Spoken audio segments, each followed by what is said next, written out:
Senator Richard C. Shelby, Republican of Alabama, stopped short of endorsing Roy S. Moore's Democratic opponent in the special Senate election, but noted that he had written in the name of a distinguished Republican on his absentee ballot. Al Drago for the New York Times. Selma, Allah, in the poinsettia-trimmed pulpit of Ebenezer Missionary Baptist Church on Sunday morning.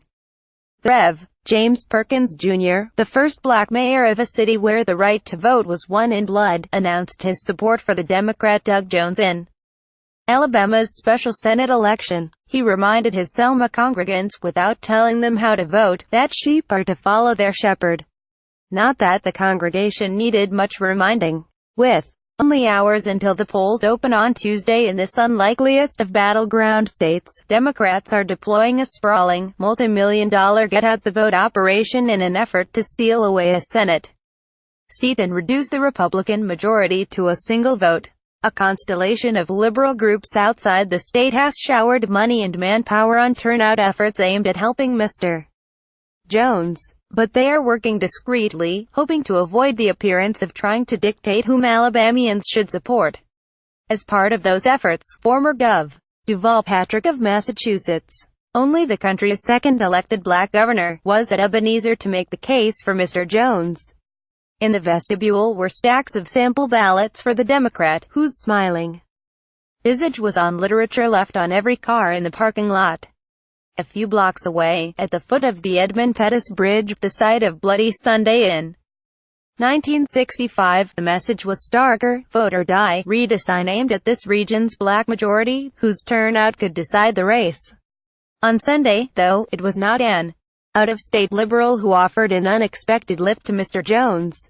Senator Richard C. Shelby, perhaps the most prominent of Alabama Republicans, made a rare national television appearance to excoriate Roy S. Moore, the Republican nominee, and his would-be Senate colleague. "I couldn't vote for Roy Moore," Mr. Shelby, who had previously said he would write in the name of another Republican, said on CNN. "The state of Alabama deserves better." Mr. Jones's campaign immediately turned Mr. Shelby's remarks into an advertisement and was planning to play parts of the interview in automated phone calls to Republican households, according to a Jones advisor. Public polling suggests that Mr. Jones remains a slight underdog in the election, though private surveys for both parties have found the race to be a toss-up, according to people briefed on the data. Still, Alabama has not elected a Democrat to the Senate since 1992. President Trump won the state by nearly 28 percentage points, and Democrats have had a series of letdowns in special congressional elections this year in traditionally Republican territory. Republicans caution that Mr. Moore's grassroots following should not be underestimated, and he has mobilized a volunteer network, stocked with conservative Christian activists, that has repeatedly propelled him to statewide office over the objections of establishment leaders turned off by his divisive social views. But Mr. Moore has been abandoned by some in his party and has effectively gone underground for the race's final days rather than face questions about allegations of UAL misconduct with teenage girls. Should Mr. Jones be able to capitalize on that and score an upset here, it will be in large part because liberals quietly flooded Alabama with resources. "If it's possible to win a race in Alabama, we'll do it," said Paul Maslin, Mr. Jones's pollster. It may not be. Former President Barack Obama has taped a get-out-the-vote call for Mr. Jones, but on Sunday night the candidate's advisors were still weighing whether to use it. Mr. Obama is beloved among black voters but is still unpopular among some of the Republican-leaning white voters Mr. Jones needs. But Mr. Jones's campaign is highlighting Mr. Obama in another way. It has deluged black radio stations with commercials promoting Mr. Jones, one of which describes Mr. Moore as backed by the racist alt-right groups, and brands him a birther, still insisting that Barack Obama was born in Kenya and isn't an American. The commercials also highlight Mr. Jones's tenure as a United States attorney in the 1990s, when he prosecuted the white supremacists who bombed the 16th Street Baptist Church in Birmingham, noting that he took on the Klan and got justice. And in a bid to laser-target black voters, Mr. Jones's campaign has bought a huge file of cell phone numbers for African Americans, which it plans to use for a get-out-the-vote appeal via text message, two people familiar with the plan said. 2. Win. Democrats say that African Americans must represent at least 25% of those who turn out to vote. Less visibly, some national Democratic groups have channeled resources to the state. A top aide at the Democratic Senatorial Campaign Committee with experience in Southern politics, Tracy Lewis, has been in the state for weeks advising Mr. Jones's campaign. A national Democratic consulting firm known for its work overseeing paid canvassers is also aiding Mr. Jones. And a Democratic super PAC, Highway 31, has sprung up to air radio and television ads supporting Mr. Jones. Indivisible, the liberal grassroots network, held a series of training sessions in Alabama, sending veteran activists into the state to hone the tactics of local organizers. The Human Rights Campaign, a national gay rights group, had multiple paid organizers on the ground and more than a dozen volunteers, one organizer outside Mr. Jones's campaign office said. A group called Open Progress is funding a large text message campaign with African Americans.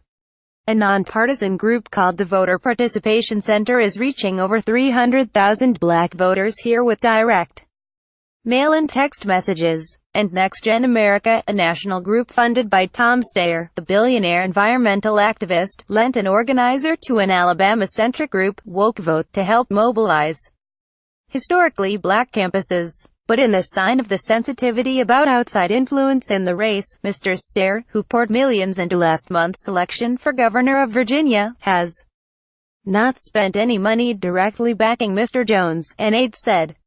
Unlike in Virginia, Mr. Jones cannot simply rely upon energized liberals and moderates to carry him to victory. He must also persuade some Republicans to support him in this deep red state. Jones needs the upscale soccer moms in Homewood to turn out for him, said Steve Flowers, a former state legislator and author of a book on Alabama politics, referring to a Birmingham suburb. A handful of Homewood women in their 40s who attended a Jones rally in downtown Birmingham on Sunday said they were eager to send a message to Mr. Moore and Mr. Trump, who has backed his candidacy, and had been making phone calls for Mr. Jones. "We are not unicorns," said Jennifer Andrus, who is on the Homewood City Council. But Ms. Andrus and her friends were less certain that some of their more Republican-leaning contemporaries could bring themselves to back a Democrat, although they were heartened to have seen "Red, No More" signs on lawns of some Republican neighbors. At the rally, Senator Cory Booker of New Jersey delivered a fierce stump speech, part pep talk, part high concept peroration, to volunteers before laying out a more clinical case for Mr. Jones to reporters outside. Without mentioning Mr. Moore's name, Mr. Booker warned that electing him would humiliate Alabama and cripple the state's ability to wrangle favors from Washington. "My friends on the other side of the aisle have told me, and said publicly, that they're going to try to oust him as soon as he's there," Mr. Booker said of Mr. Moore. "Time is wasting. There are big bills coming through, spending bills, and the like. Alabama needs its share. Mr.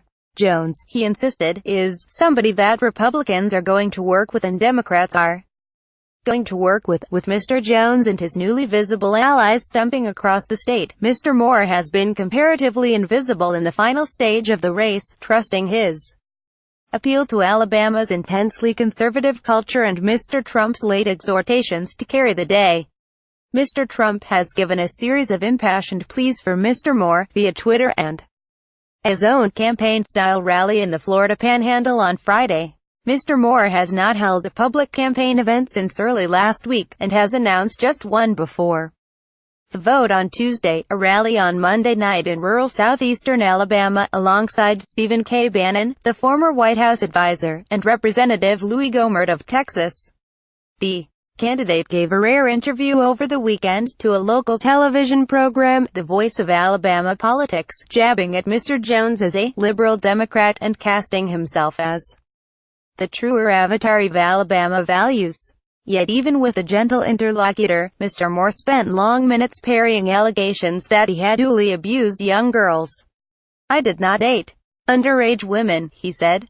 I did not molest anyone, and so these allegations are false. To some veteran Alabama Democrats, Mr. Moore appears to be motivating Democrats as much as his own supporters. Outside the 16th Street Baptist Church on Sunday, after a service during which the congregation was exhorted repeatedly to head to the polls, David Russell, 65, said he saw Mr. Moore as a powerful spur to the Democratic base. "We are going to use Roy Moore just like we used to use George Wallace standing in the schoolhouse door," Mr. Russell said, referring to the state's polarizing former governor, who was elected 4 times.